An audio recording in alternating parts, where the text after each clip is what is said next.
विधानसभा के चुनाव जो परिणाम आए उसकी उम्मीद हमें नहीं थी। हम समझते थे कि हम दोबारा चुनाव जीत कर सरकार यहाँ पर बनाएंगे। बहरहाल चुनाव में हार जीत होती रहती है, लेकिन इस चुनाव से कांग्रेस कार्यकर्ता कोई पराजित महसूस नहीं कर रहा है। मैं हमेशा इस बात को कहता आया हूँ कि राजनीति और धर्म को अलग अलग रखना चाहिए। ये बात भी सही है कि धर्म के आड़ में अगर राजनीति हो रही है उसको कोई स्वीकार नहीं करेगा। और 2 दिन का हमारा कार्यक्रम है। आप सब जानते हैं कि लोकसभा के चुनाव बहुत निकट हैं और आने वाले लोकसभा चुनावों के लिए पूरा संगठन, पूरी पार्टी, सभी नेता कार्यकर्ता तैयार हैं। इसी का जायजा लेने के लिए संगठन को और दुरुस्त कर लोकसभा चुनाव के लिए तैयार करने के लिए और पूरे प्रदेश भर में जो कांग्रेस का कार्यकर्ता है उसको नए जोश के साथ चुनावी मैदान में उतारने के लिए हम सब लोग यहाँ पर आए हैं। ये इस राज्य की जिम्मेदारी अखिल भारतीय कांग्रेस कमेटी ने हम सबको दी है। मुझे पूरा विश्वास है कि आने वाले लोकसभा चुनाव में हम दुगनी ताकत से वापसी करेंगे और भाजपा ने जो बातें बोलकर ये चुनाव जीता है उनकी जवाबदेही हम तय करेंगे, उनकी अकाउंटेबिलिटी फिक्स करेंगे और एक मजबूत विपक्ष जो हम लोग हैं उसका एहसास जनता को जरूर होगा। नौजवानों को, किसानों को, अगड़े पिछड़े, दलित, अल्पसंख्यक सब लोगों को साथ लेकर हम लोग आगे चलेंगे। मुझे पूरा विश्वास है कि आने वाले लोकसभा चुनाव के अंदर अभूतपूर्व परिणाम हम लोग लेकर आएंगे। एकजुटता से पूरे प्रदेश के अंदर कांग्रेस पार्टी काम करेगी। इस संकल्प के साथ हम लोग यहाँ पर आए हैं। राहुल गांधी जी का भी जो यात्रा शुरुआत होगी 14 तारीख को, उसका भी आगमन छत्तीसगढ़ में होगा, उस पर चर्चा करेंगे। और कल प्रदेश इलेक्शन कमेटी की मीटिंग हमने रखी है, जो अलग अलग लोकसभा क्षेत्र हैं वहां से फीडबैक लेंगे और आने वाले उम्मीदवारों के चयन को लेकर भी हम मंथन इस दौरे पर करने वाले हैं।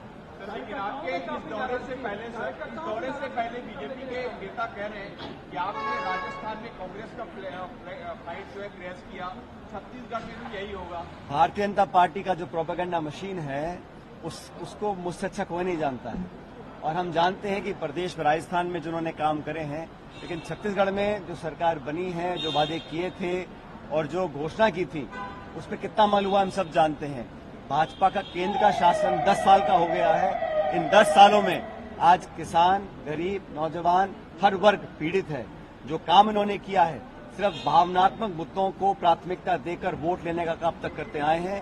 भाजपा को एक्सपोज करने का काम और लोकसभा में तमाम आकलन आप लोग आ रहे हैं उसके विपरीत परिणाम आने वाले हैं।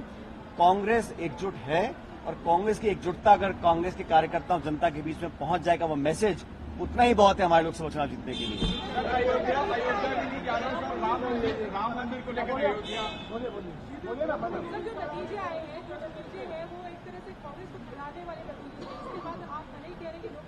नहीं, मैं बात मानता हूं विधानसभा के चुनाव जो परिणाम आए उसकी उम्मीद हमें नहीं थी। हम समझते थे कि हम दोबारा चुनाव जीत कर सरकार यहाँ पर बनाएंगे। बहरहाल चुनाव में हार जीत होती रहती है, लेकिन इस चुनाव से कांग्रेस कार्यकर्ता कोई पराजित महसूस नहीं कर रहा है, क्योंकि हार जीत राजनीति का 2 पहलू होते हैं।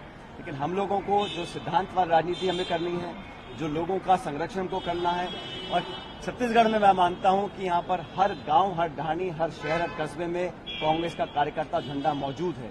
हमें उसे एक्टिवेट करना है और समय बहुत कम है लोकसभा चुनाव के लिए, इसलिए आज से हम लोग पूरी तैयारी के साथ जुड़े हुए हैं। नई टीम हमारे पास है, बुजुर्ग अनुभवी नेता भी हैं, नौजवान नेता भी हैं, सबको मिलकर लेकर चलेंगे। और हमारे जो अग्रिम संगठन भी हैं, महिला कांग्रेस है, यूथ कांग्रेस है, सेवा दल है, NSUI है, इन सबको साथ लेकर आगे से लीड करेंगे और परिणाम कांग्रेस के पक्ष में आएंगे।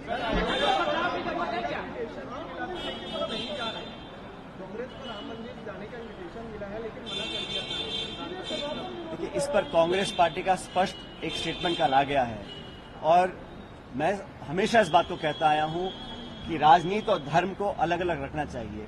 ये बात भी सही है कि धर्म के आड़ में अगर राजनीति हो रही है उसको कोई स्वीकार नहीं करेगा। हम चर्चा करना चाहते हैं मुद्दों पर, जनता के मुद्दों के ऊपर, विकास के, आर्थिक उद्योग के, निवेश के, शिक्षा, चिकित्सा, उद्योग, रोजगार, इस पर चर्चा करने को भाजपा तैयार नहीं है। भावनात्मक मुद्दों की आड़ में राजनीतिक वोट लेना ये भाजपा की परंपरा रही है। और जहां तक मंदिर में जाने का सवाल है, ये आस्था का विषय है, कोई कभी भी जा सकता है। मुझे कब तिरुपति जाना है, कब वैष्णो देवी जाना है, कब अयोध्या जाना है, मेरे मन की बात है। जब मेरा मन करेगा मैं जाऊंगा। लेकिन इस प्रकार का जो पॉलिटिसाइजेशन हो रहा है उसको कांग्रेस पार्टी ने गलत माना है।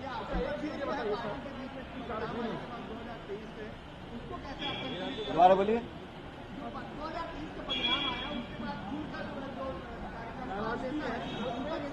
देखिए, जब चुनाव संपन्न होते हैं और जब हार होती है तो स्वाभाविक है कि कार्यकर्ताओं के मन में ठेस होता है।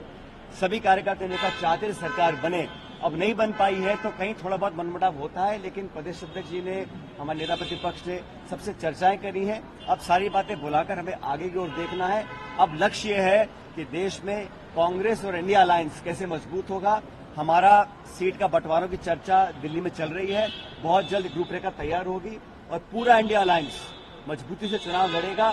और जहां जिस स्टेट में, जैसे कांग्रेस यहाँ द्विपक्षीय दल है, भाजपा कांग्रेस, तो हम लोग छत्तीसगढ़ में सब सीटें जीतने का कोशिश करने वाले हैं और पूरी इंडिया अलायंस एकजुटता से चुनाव लड़ेगी और 24 के चुनाव में इंडिया अलायंस सरकार बनाएगी।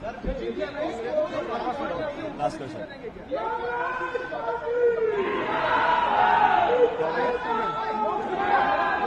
एक से दो सीट। अरे हम यहाँ पर आए इतिहास बदलने के लिए आए हैं।